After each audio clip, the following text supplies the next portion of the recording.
What's up, y'all? It's your girl Cornelia back with another episode of Black News, a podcast where we break down current events, hot topics, and local stories involving Black people. Now let's get into it.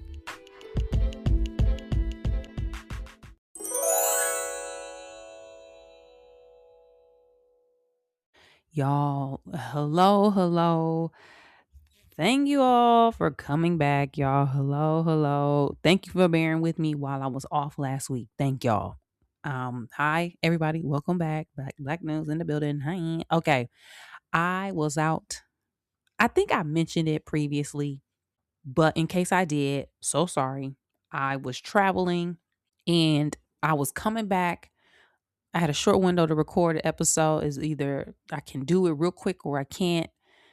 It got hectic and I got sick. You can probably hear right now I'm a little congested. Child, I got sick. I done went down to the New York City, came back, and y'all already know. I done touched all the subway rails. I was on the plane, people coughing. Y'all, I done got it. So it wasn't going to happen. I had every intention of trying, but I just was feeling really bad. I'm still getting over the cold. I'm doing better than I was. But yeah, I'm sorry. But I had a good time on the East Coast. Yeah, I had a good time. I went back for my good friend's daughter's graduation party. It was in Connecticut, but it was just a quick weekend trip. I ain't even had time to really touch base with people. Yeah, because again, I knew it was gonna be hectic and doing the most. And I haven't been back in years. So it literally was, me coming in, bopping around for a minute, going to the party, and then flying home. But when I tell y'all, I figured out why I don't go back much. In case you missed it, I lived in New York for almost 6 years in my 20s. Okay. Hey, I had a good old time. Hey, man. Hey, had the best of times. And when I moved to California, I just, for some reason, I just don't go back. Things change, right? And New York is expensive. So whenever you do go back, if you're not crashing with somebody, paying for hotel, flight to get from LA to it really racks up. But I think the reason why I don't go back as much because every time I do go, I miss it and I want to move back. Y'all, I'm officially in my I'm gonna move back to New York City here. Y'all move back. And now I'm joking, but I'm not joking, but I'm joking. But I'm not, but I am. I love New York City. I love New York City. I moved to California because I wanted to continue to pursue my entertainment career, stand up, acting. I felt like I would be better positioned to achieve the things that I wanted to achieve by coming to LA. And it worked out, right? When I came to Los Angeles.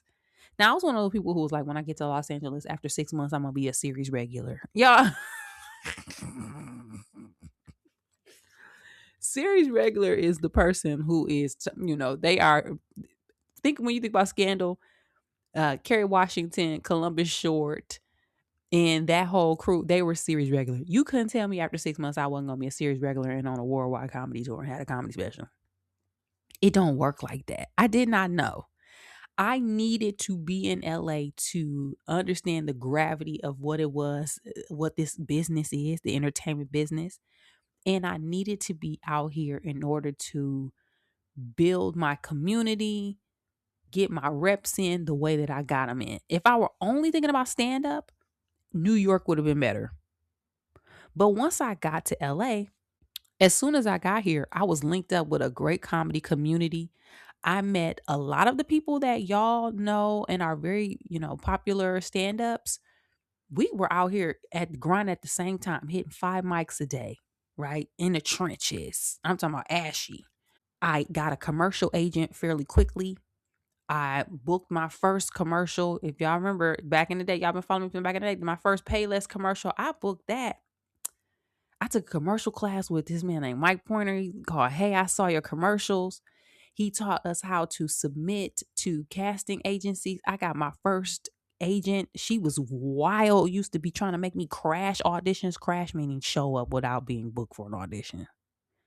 I booked my first Payless commercial, I would say less than 2 years after I've been here. And that's a huge feat 2 years sound like a long time, but it's not. To secure a commercial agent, be auditioning, be doing stand up around town, to book and I was flown to Chicago to shoot the commercial.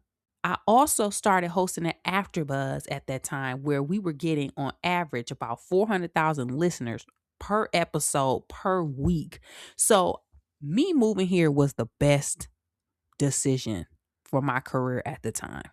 I always have missed New York City, but I knew I need to be over here, right? I knew it's only certain things you have to work, certain place you got to be to get things done. Now that I'm older, my goals have shifted. Things have changed. And I'm not as young and spry as I was. You would assume that the New York environment wouldn't necessarily be conducive to who I am because hey, I'm 40 plus. It's a lot of walking. But baby, when I tell you I got my steps in, I was like, oh, it's nice. I'm outside in the nature. Child, please. Okay? Hitting the pavement. Now, do I actually feel like I'm gonna move to New York City? There's so many things that would have to happen for me to even consider that. It's nice for me at this point to continue to dream and to fantasize about it and to joke. Also, I've moved a lot. I've lived a lot of places. I've moved cross country. That's a big move. And I don't have but probably one more in me. And if I do, wherever I go, that's going to be it for good. Ain't going, hey, don't ask me to go nowhere else. And I don't know if that's something that I'm willing to do, to start over with community, my business contacts, getting rid of all my stuff, shipping stuff across country. I don't got it in me right now. I also need to quadruple my salary. So that's another thing. Because if I go back, I need to live the way I want to live, where I want to live. So it's just a lot of factors. However, I feel like a way to help me in this is to start making more trips. I'm already going back. I already got a trip planned. I'm going to also go back in the wintertime because I'm willing to bet that'll make or break it. Because what I'm not going to be doing is freezing. I've gotten too used to being in weather that's tolerable. Because while we got seasons now, back in the day when you had seasons, it still don't be snowing. Okay. So we'll see. Keep me lifted. But I do miss New York. Okay. With that, I was also there during the same time as the Roots picnic in Philly. Y'all, we missed so much. I missed so much since I didn't talk to y'all last week. And because I was there and I had stuff to do with the weekend festivities and I didn't bring the right shoes, I was about to give me a last minute ticket to the Roots on Friday to head on over down to Philadelphia to see Jigga my you know what igga. Okay. I ain't had the right shoes. That's what happened when you 40 plus. If you ain't got the right shoes, I ain't had no shoes on me that could get money and dirty. If I had some more kicks, like some boots or something, baby, I would have been in the building. But let's talk about it, right? Let's get into all of the conversations that have happened around this. And I know I'm coming in late, but I need to get this on record so that we can establish and move forward. So, like I said, I was this close from heading on over. It ain't nothing for me to get on some trains. Hey, I know how to get around. Okay. I know how to get around.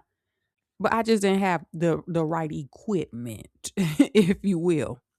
And I also don't I don't mind festivals, but they're not my preference. One, because, at this point, I need me a seat. Okay. Even if I go somewhere like a concert and there's floor seating, I still need the floor seat. That is one reason why when I went to Cowboy Carter this past year, I went both times. I went LA and Vegas. I was very serious and adamant about getting tickets in Club Hoedown. I needed for once to be in the middle, in the pit. I've seen Beyonce everywhere. I've been in the nosebleeds. Okay. I've been in the threes, the twos. I've been everywhere. The floor, back of the floor. I needed to see what it was like in there. After that experience, I realized that was fantastic. I actually saw Beyonce and I know that she's teeny tiny in person. Beyonce is teeny tiny. I saw it up front, up close. I got the footage, but I can't handle standing up that whole time. Okay. Doors be open. I got in the building maybe for Vegas at like what time we get there? 4? I walked around, got my merch, did all this, was standing in that pit for hours until she hit that stage around 8, 8:30. It's a concert, she gonna give you 3 hours. Concert about 11 something. We gotta walk all the way out the stadium, walk all the way back to the hotel. My back was in shambles. I can't do it. And that's just standing in one place. So with the Roots or festivals in general, you bouncing from one stage to another, one stage to the next. And when it's a popular artist, child, you're gonna be fighting for your life trying to be able to see. I That was one of the things when tickets originally went on sale that I was like, I don't think I'm gonna be able to do it. However, y'all know I don't be want to miss out on certain things. So I considered, but I didn't go. What I was most shocked about, like you all, was Jay-Z coming out with a full-blown afro. Listen. Now, people were dropping pictures on social media the night before because apparently there was a private event, private performance with him and the Roots, invite only, about 200 some people, where they did like a run through, right? They performed, but they did a run through. And he had a hat on or a do rag, but it wasn't real bulky. Y'all know when Jay-Z had the locks, that his hat, he had the largest hat I've ever seen. Okay. The largest skull cap I've ever seen in my life. But it wasn't, it was a little slimmed down. So I posted, was responding to people, did he cut his hair? Because if you are a fan of Jay-Z, or even if you have been aware of Jay-Z since back in the day, you know when he started doing stuff with his hair, it's over for you in words. Okay. It's over. He either upset, somebody gonna get cussed out. He might be going back to his disgusted era. Remember Jay-Z had that era during the Rock La Familia era when every song, everything he put out, he just seemed so just disgusted with everybody. Just how dare you? Or new music is on the way. So I saw that night before. I said, oh, we getting new music. He cut his hair. Child, he done got the low cussies with the D-Way. Well, I was not expecting for him to come out with a full mane of flowing natural hair picked out into an afro. When you say somebody was shocked, I was flabbergasted. Now, one thing before I get into it, one thing that really pissed me off, because I'm gonna talk about him combing out the locks. One thing people was pissing me off is that people were like, he wearing a wig. Jay got on a wig, and they were serious. People on social media seriously saying he had on a wig. You trying to tell me that the man who got the same crew of best friends that he had back since he was living in the projects, the man who used to be out here selling crack, would put a wig on and not get clowned by Ty and them and OG Wan?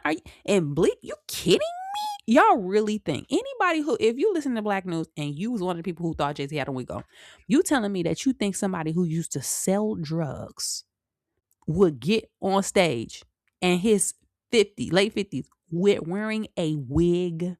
Y'all, we got to do better as a people. Okay. That to me was the most absurd thing. I was like, are y'all out of everything? Come on. However, it was revealed that some people did not know that you can comb out your locks. Some people had no clue. People also weren't expecting him to have a full, like, flow.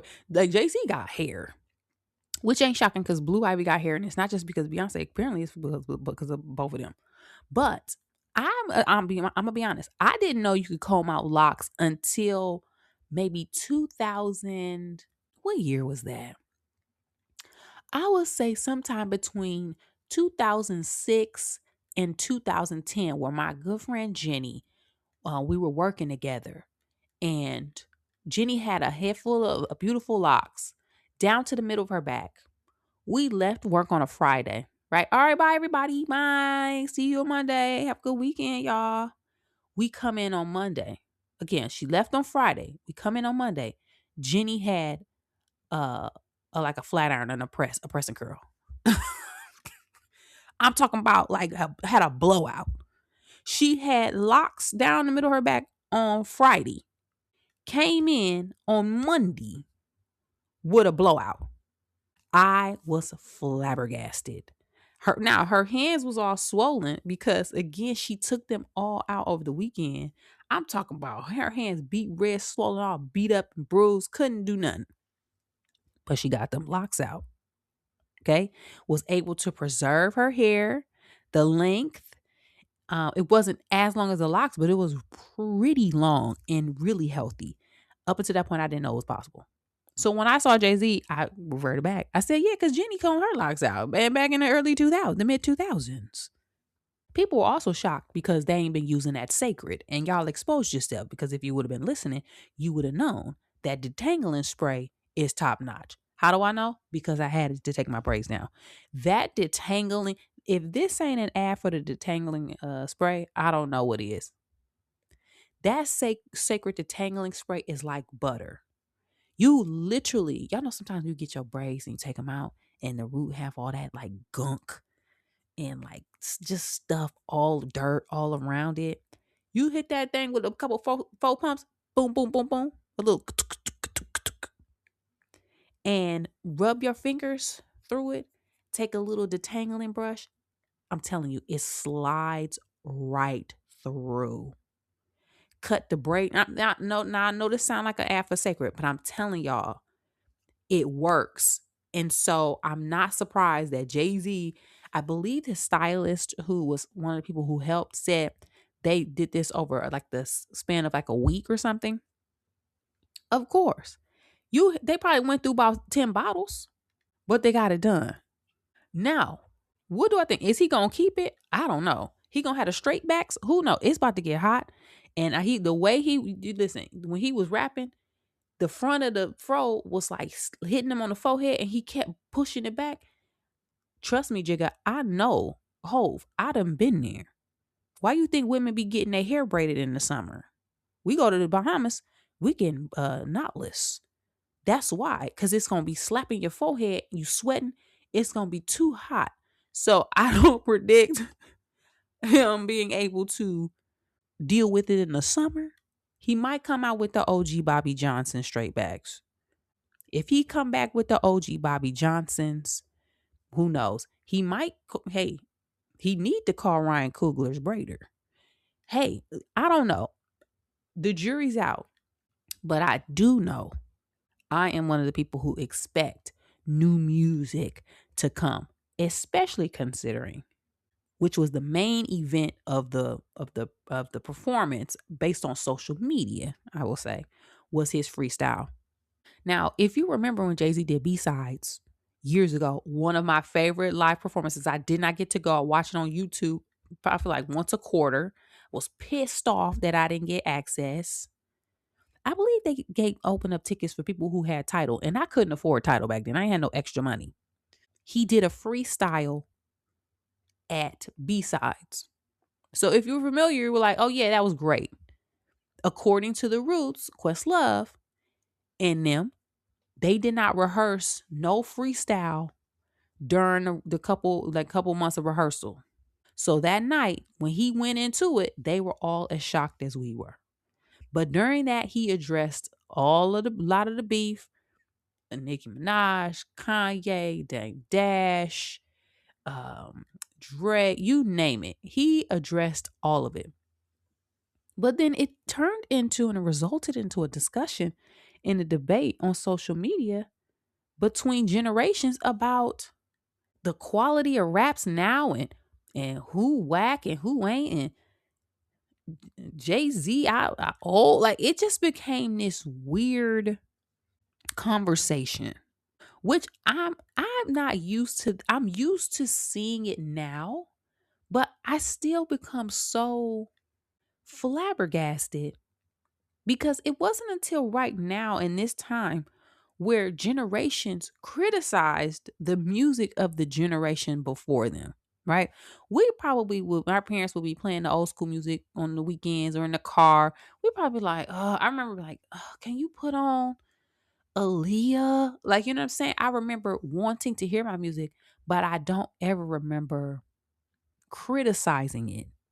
I also don't remember not knowing older music. And it could be, it's very parent specific, right? It's also because right now, with the removal of videos on TV, because a lot of times when we watch videos, you had to watch what was on the video.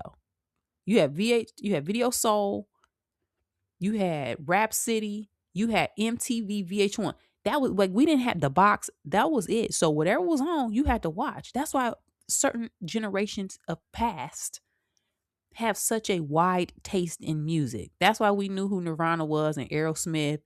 That's how we knew the mall songs because they played, that's all you had to watch. The radio in Flint, we had only 1 hour a day that played hip hop, and it was the Fat Nine at 9. It came on at 9 o'clock p.m. Besides that, guess what? Throughout the day, Angela Winbush, Luther Vandross, The Temptations, Freddie Jackson, fucking um uh, Saturday Love, Alexander O'Neal and them. That was it. Because those things have gone away, and because now people get to choose what they listen to, they are not forced into music education. So I know that, and I know that is one of the reasons why people are so critical of music that is not of today. But I was just kind of just like, what are y'all talking about? Like, what are we even doing right now? But whatever, that's gonna continue on. And I think this conversation specifically is going to keep continuing on because in an interview that Jay-Z did with a particular news outlet, I don't remember, it was some months ago, he said, this 2026, we on offense. We on all offense 2026. Yankee Stadium, them coming up. People also predicting that he's setting himself up to be the Super Bowl halftime performer. I don't know about that. It's usually dictated by who has the most momentum in that year. At least that's what it's been in the past years, except that Snoop Dr. Dre year in them. But Bad Bunny had the incredible year, of course. Kendrick Lamar had an incredible year, of course, and so on. Also Rihanna, because she was kind of chilling, but it was like, oh, let's have Rihanna, which is great. But I say it's gonna continue on because once Jay-Z do them 3 sold out shows, we're gonna be back to having these debates. And guess where I'm gonna be? In the building on Saturday. Okay, I'm there. I'm not missing out. Okay, I'm not gonna miss it. I'm armed with a ticket. I did everything that I could to get me that last minute ticket. I fought. Okay. I don't know how I got it. I was number 8. I told y'all this on Black News. I was like number 8. And when people was like, I was 800 in the queue and I got kicked out. It was by God's grace because I was 800 something in the queue, 800 something thousand. And he made a way. I'm going Saturday. There's a Friday show. There's a Sunday show. I ain't one of them people who got it like that where I'm going to be like, I'm one on 3. I ain't. One is enough. But I think and honestly predict this probably going to be the event of the summer, and it's going to give us more stuff to continue to discuss. With that in mind, are you all going to go? And which one of y'all went to the Roots? Which one of y'all went? Because I'm willing to bet somebody pulled up. The Roots also have a picnic out here in LA at Hollywood Bowl. It's not a picnic the same, it's different, but it'd be vibey. They also are going to like the UK. I think I said I saw London or something. If I liked London, I would consider going. Well, you know what? I take that back. Flight prices, y'all, are insane. Let me tell y'all, I'm gonna be having some vacation time coming up, and I was like, you know what? Maybe I go on me a little vacay. Maybe I give me a little beach vacay. Y'all, these flights, yo, I'm telling you, hey, it's straight to Hormuz. Okay, hey, I'm staying safe, stateside. I'll be in SoCal. But let me know if y'all going to Yankee Stadium or what y'all thought about the Roots picnic and Jay-Z's hair. Hit me up. Let me know your thoughts about it. You can find me at Canelia on social media. Now, a few weeks back, I asked y'all to keep us lifted out here in SoCal because, or in the state of California in general, because it was chaos city with our elections, local and statewide. Okay. We got a lot going on out here. And I know some people may be like, this may be not Black News specific. It is once I get especially to the mayor piece, but California has the fourth largest global economy. LA is the second biggest city in this country. What happens here impacts a lot of places. And I know people be just weird. People be weirdly aggressive or mad about California stuff. I realize this. I was on threads just looking at somebody's responses about something. It was something random. And somebody replied, well, yeah, at least it's not as bad as like freaking California. Y'all, California had nothing to do with the post. I thought I was like, what is wrong with people? What's wrong with y'all? Not y'all Black News. Y'all know what I'm talking about. However, I'm here with some updates because it's going down. Now, from the governor's perspective, again, I don't know if I specifically called out the one candidate who I feel like is a Republican in disguise. I think he had got the red hat on, but he's the billionaire. Okay, Tom Steyer. He pumped $2 million, over $200 million of his own money in his campaign, and right now he is in third. For us, FYI, anybody can run, right? In these particular races before it gets to the general in November. It don't matter the party. It don't matter. The top two candidates go on to the general. Right now, Javier Becerra is guaranteed to advance to the governor's race, which is who I voted for. And Steve Hilton, who is a part of the Red Hat party, is second place. Him and Tom Steyer are battling it out. It's about a 3-point difference between the two. Javier Becerra is, he done been up the ranks. Department of Health and Human Services. He was the Attorney General. He done all the stuff. To me, he's the most qualified. Some people they don't like it. Personally, I think a lot of the pushback is because he is a brown man. He is Hispanic. I believe he is of Mexican descent. I'm not sure. But nationally, we see all of the conversations and all of the bigotry and hatred being pushed towards people who are Hispanic and Latino. Don't get it twisted about California. While we do skew liberal in a sense, I keep telling y'all this, there are huge pockets of this state that are not liberal.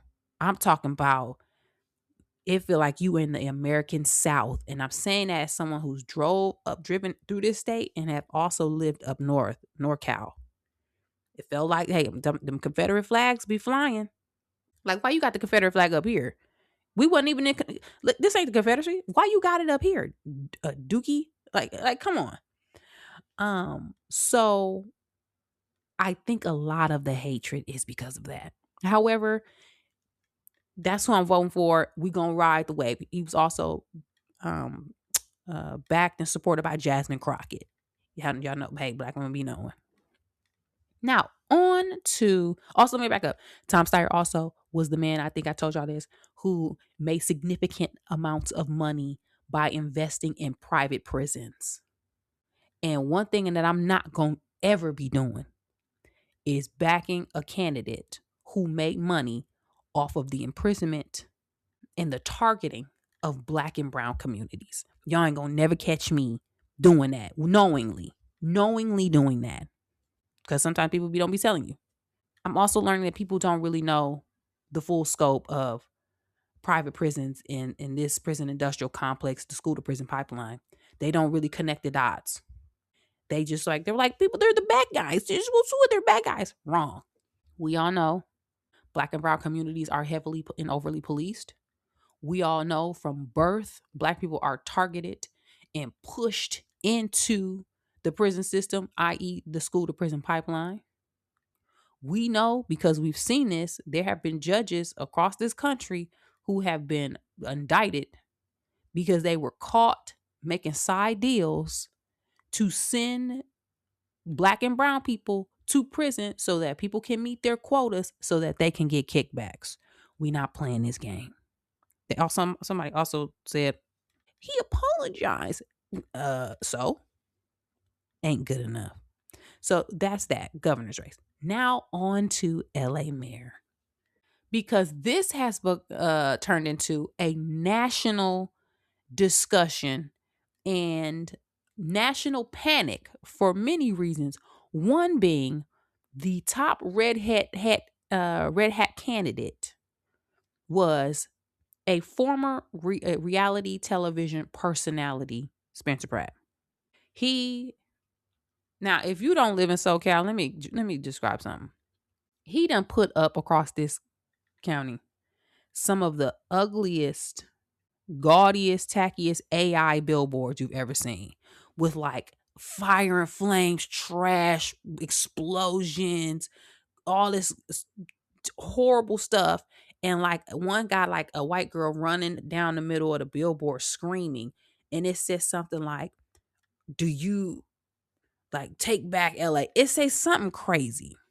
He got these all over. Now, for some people that works because people have been saying LA is awful, it's dangerous, there's so many homeless people, people on drugs, blah blah blah blah. He was also trying to say that the entire homeless population here are drug addicts, they're abusing animals. That is not true. Let me give y'all some context. LA city and LA County is massive. Millions of people. There are more people who live out here than live in some people's entire state.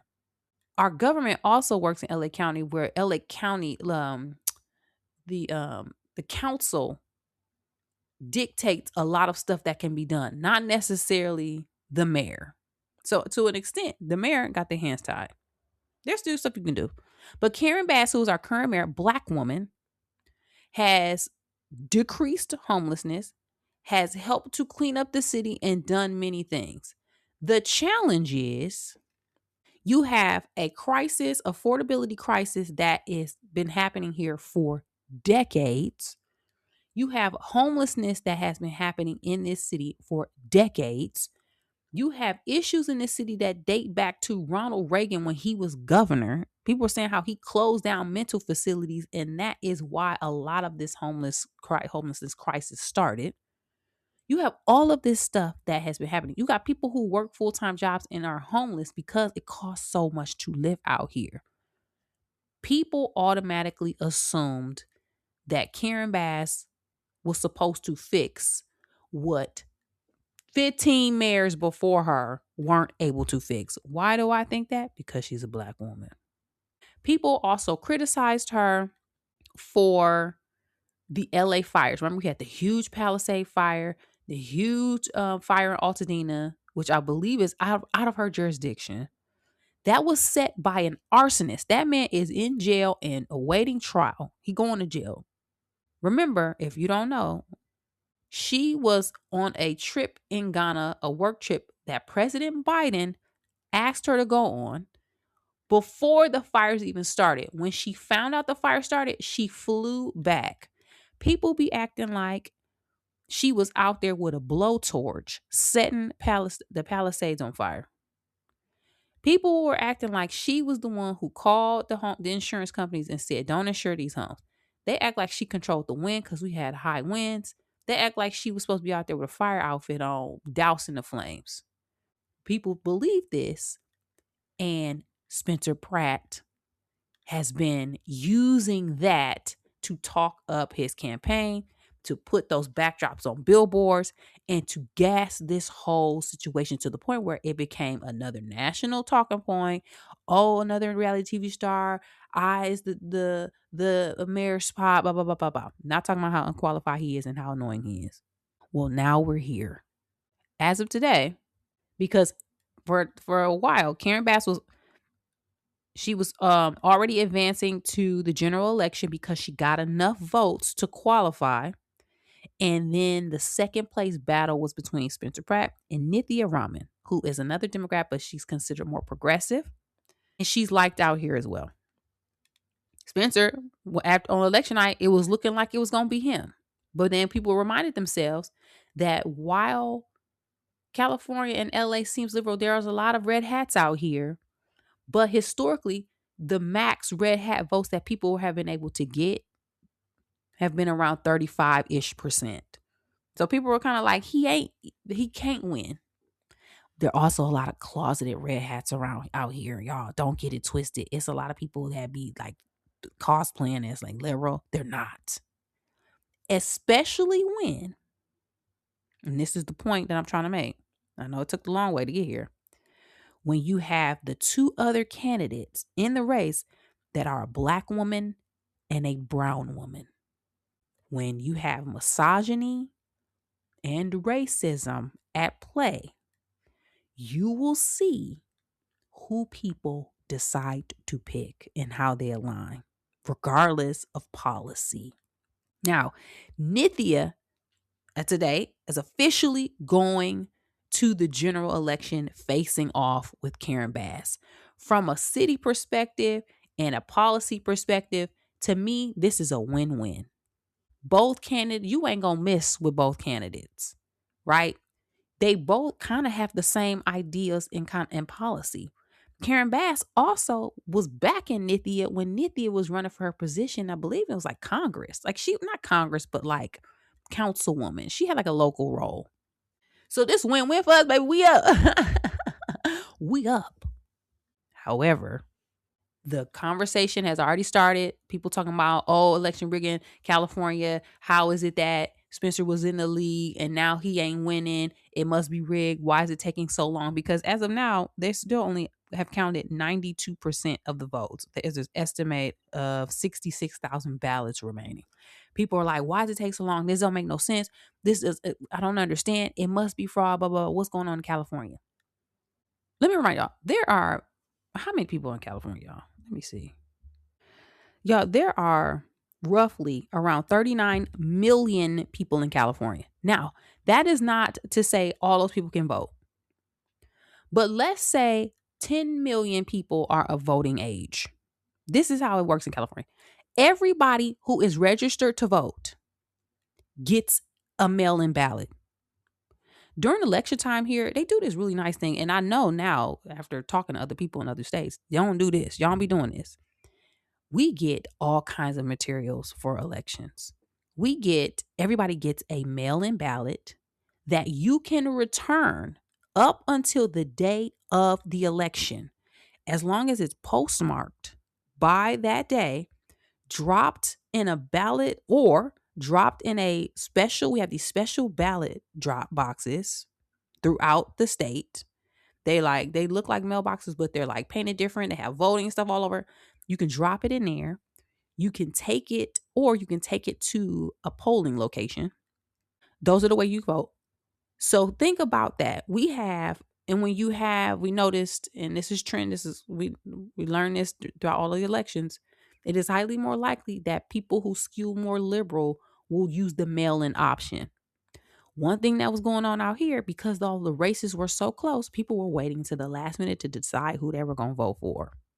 So that is why at the last minute, you had all of those mail-in ballots skewing towards Karen Bass and Nithya Raman, because those are the demographics that most likely will vote using mail-in ballot. So that's why it takes so long. Ballots were literally still being dropped off at the voting counting location because everybody gets a ballot. We also get these voter guides that give you a breakdown of everything that is on the ballot in your particular district. So, like, if you got these people running for office, you get all of the breakdowns, right? Their summary, their stances, if people which orgs back them. We get like a sample ballot where you can practice and rehearse your options. We have a QR code type of thing where you can go on this particular site and fill out your ballot mobily, go to the polling location during voting, scan it, it uploads your ballot, and then you can submit it. We also have early voting that lasts for like a week and a half before. So our voting system is so robust, it basically gives it doesn't leave any room for anybody to say they did not have the opportunity to vote. You literally, everybody gets a mail-in ballot. So now we have a situation where right now you have Nithya Raman and Karen Bass duking it out for mayor, a black woman and a brown woman. Isn't that incredible? Y'all, ain't that incredible? Just think about it. The second largest city in the country is, you got the two highly qualified women duking it out. Now, I'm voting for Karen Bass. I'm going to go for old Karen. I think she need a second term. I think this will give her the authority to not be sitting here thinking about reelection and what that looks like. And, I think that'll get that comfort that she needs to be in that role. But if Nithya win, hey, cool, whatever. We gonna see the real bigots come out though this next couple months. We about to see the real bigots. We also got people from that house over on the East Coast talking about they gonna have send a DOJ investigation. Y'all, who care? We gonna have a black or brown mayor. Okay? We up. What do y'all think about it? Because I've learned and noticed that this is a a global conversation. What have y'all heard about our voting and everything that's happening out here? Do it look shady? Because it's not. And did y'all know our voting process was as accessible as it was? Okay, let me know. Let me know. You can find me at Kennelia on social media.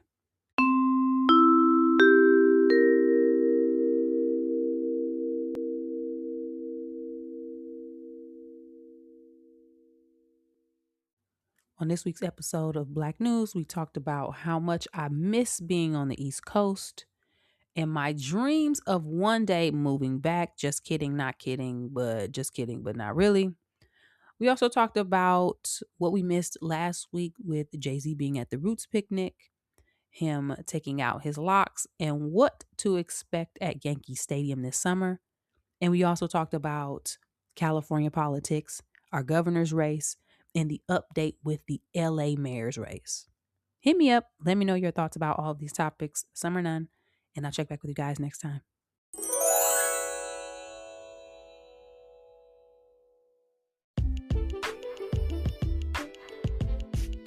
That's it for this week's episode of Black News, y'all. Thanks again for supporting the podcast by sharing, liking, subscribing, and rating 5 stars on your favorite podcast app. To find more information about me, you can check me out at Kennelia on social media, as well as on my website, which is kennelia.com. And as always, thanks for supporting, and I'll be back next week with new topics and a new episode.